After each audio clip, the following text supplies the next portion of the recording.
يا رب العالمين والصلاة والسلام على سيد الأنبياء والمرسلين وعلى آله وصحبه أجمعين. أما بعد فأعوذ بالله من الشيطان الرجيم. بسم الله الرحمن الرحيم. ذلك الكتاب لا ريب فيه هدى للمتقين. وقال النبي صلى الله عليه وسلم خيركم من تعلم القرآن وعلمه. صدق الله العظيم.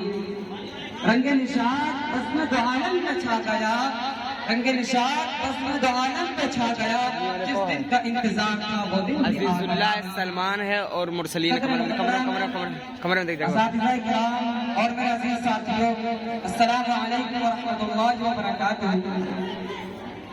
آج کے اس محفل میں اور آج کے مبارک جلسے میں میرا عنوان دنیا کی سب سے پاکیزہ اور مقدس کتاب قرآن پاک ہے.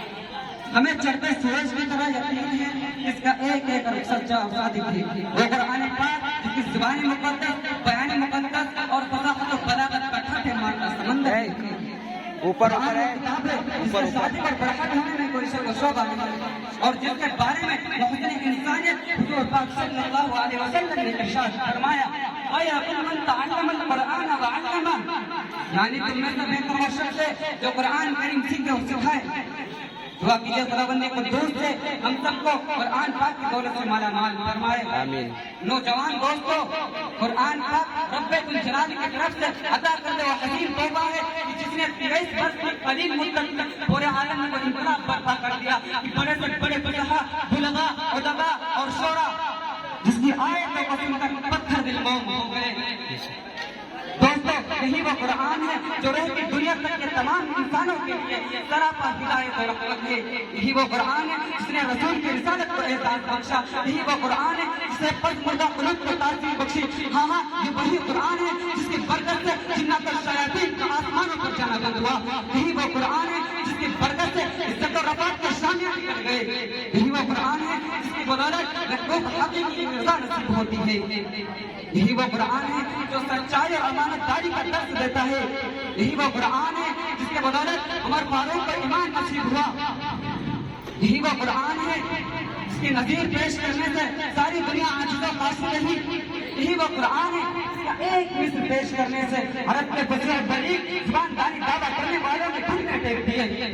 دوستو، یہی وہ قرآن ہے جس نے ضلالت گمراہی کی دلدل میں پھنسی ہوئی انسانیت کو رشد و ہدایت کا پیغام سنایا.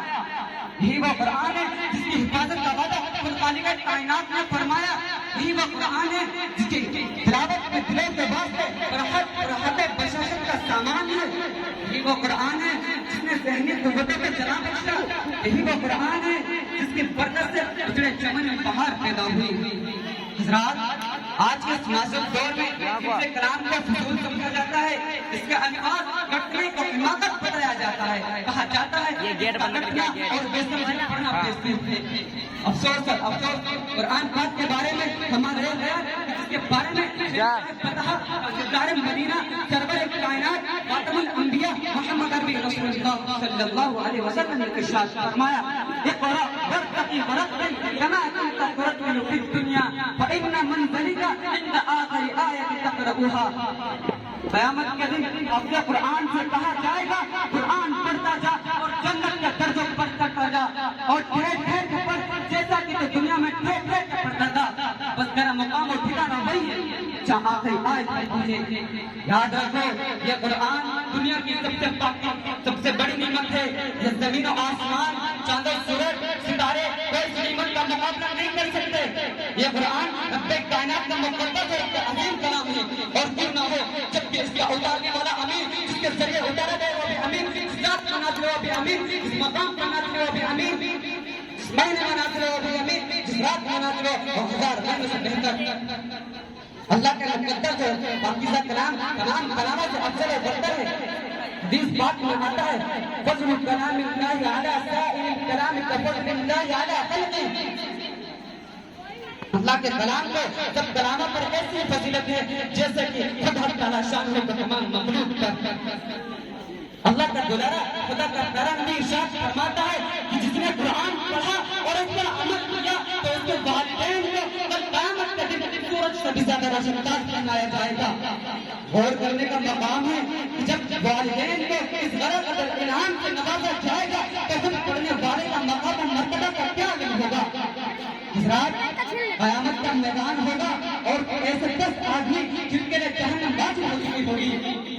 حافظ قرآن اپنی رب کے بارگاہ میں سفارش کرے گا، پروردگار عالم اس کی سفارش قبول کرے گا اور ان کو اس حافظ قرآن کی برکت سے نجات عطا ہوگی۔ کسی شاعر نے کیا خوب کہا ہے، الہی رونق اسلام کے سامان پیدا کر، الہی رونق اسلام کے سامان پیدا کر، دلوں میں مومنوں کے الفت قرآن پیدا کر، دلوں میں مومنوں کے الفت قرآن پیدا کر۔